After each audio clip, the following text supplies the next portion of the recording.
Hey, welcome back to the Disney Plus Celebrity Challenge. And today we have Black is King. This is a film by Beyonce Knowles, Queen Beyonce, however you want to call her. She is basically created, maybe this is the longest music video. I don't know. It's seriously, I think it's meant to be a companion piece to her album, The Gift. Now, I gotta be clear right here, this is probably the closest thing I've ever gotten to actually listening to an entire Beyonce album, much less an entire Beyonce song. I'm sure I've heard... Did she do all the Single Ladies? I don't know. I'm currently the most white person you're watching on YouTube right now, so that should explain things.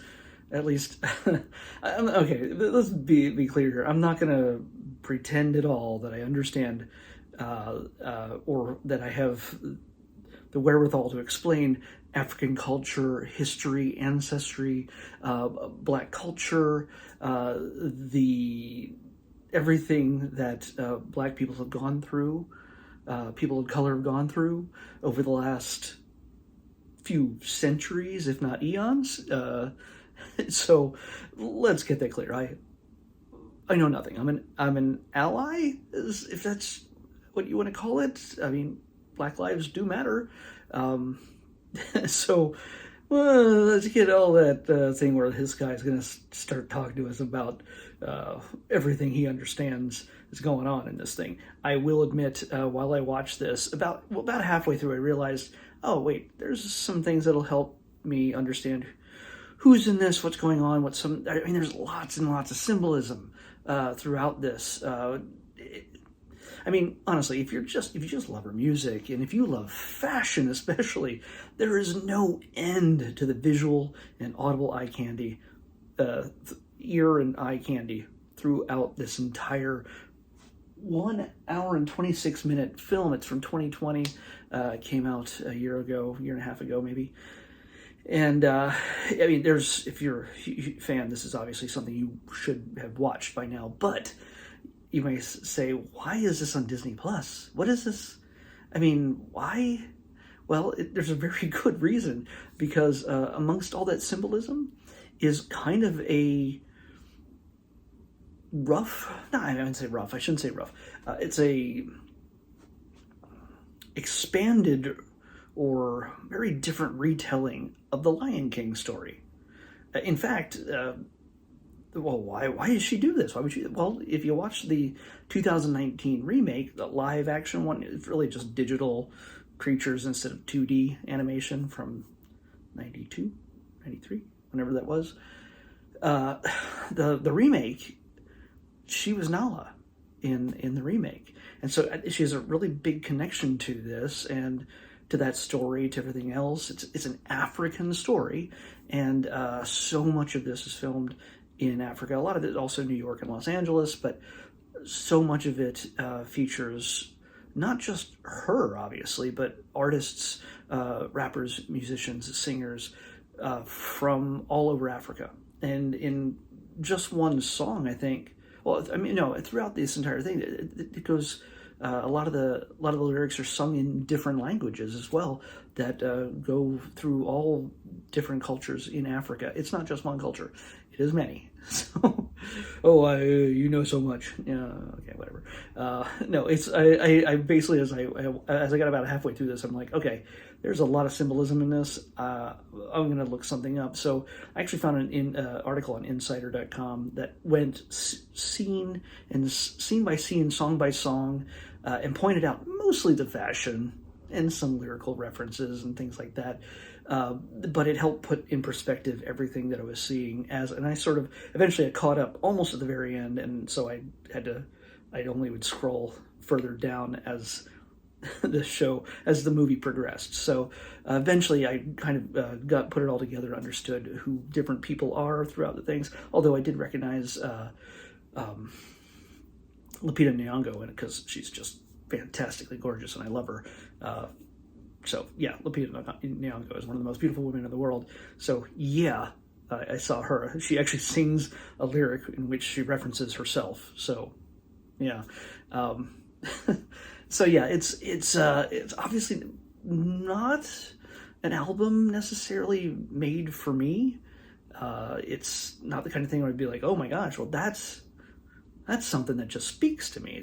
Was made for me. Well, it's not. It really isn't. But that's okay. That is absolutely okay, and I can appreciate it for what it is. And she's obviously, there's a reason why she's Queen Beyonce. She's gorgeous and she's talented and she's got something to say. There's so much. There's just too much visually to go, well, let me just talk about that. Let's expand on that.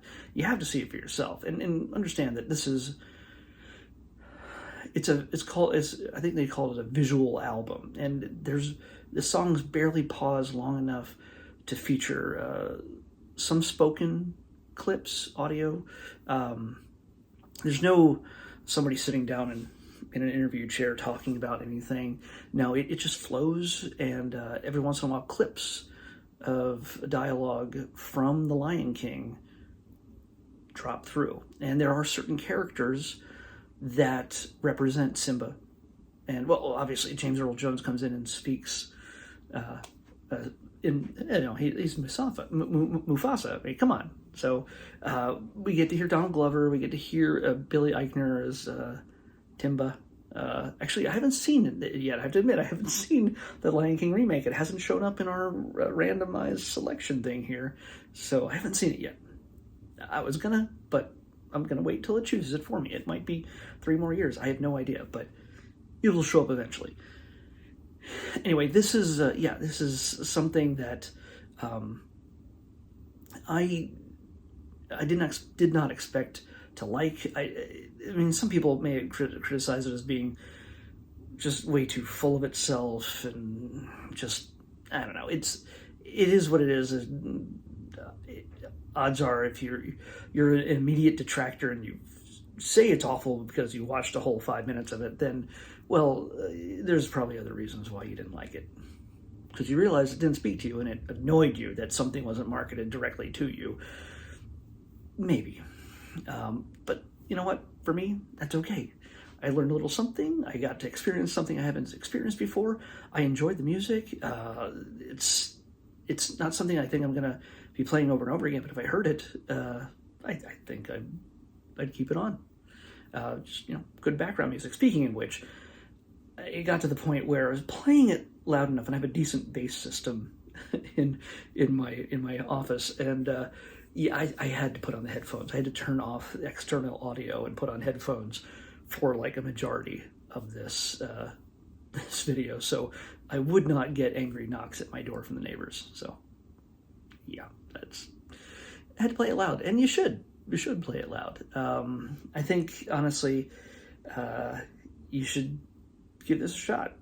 Give this if you're into this type of pop music, then yeah, this is something. Especially if you're a Beyonce fan and for some reason you thought that, well, maybe I wouldn't like this. Well, I don't know why. If you're a Beyonce fan, I don't know. It's just seems strange to me.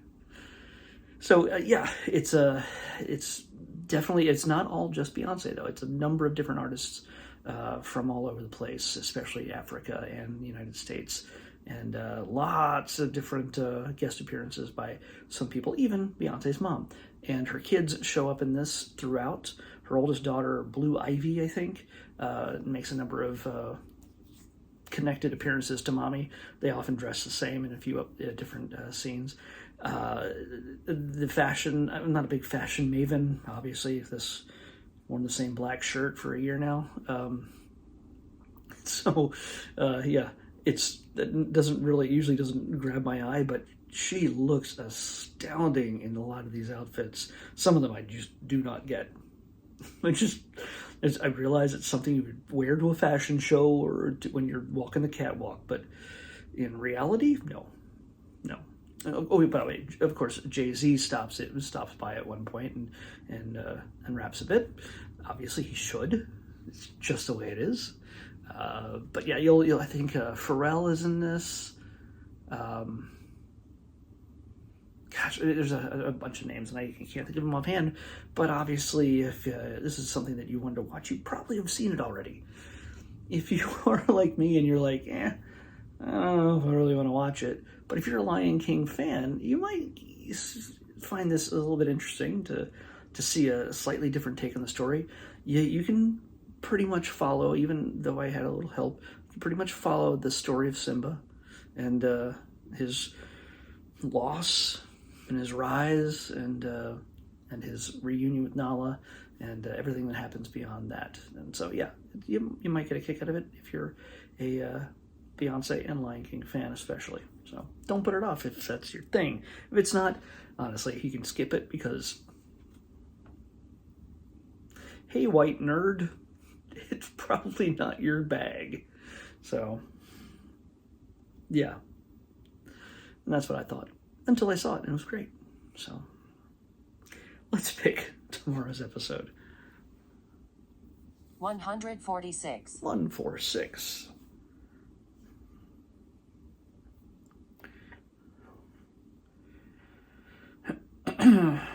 Oh, jeez.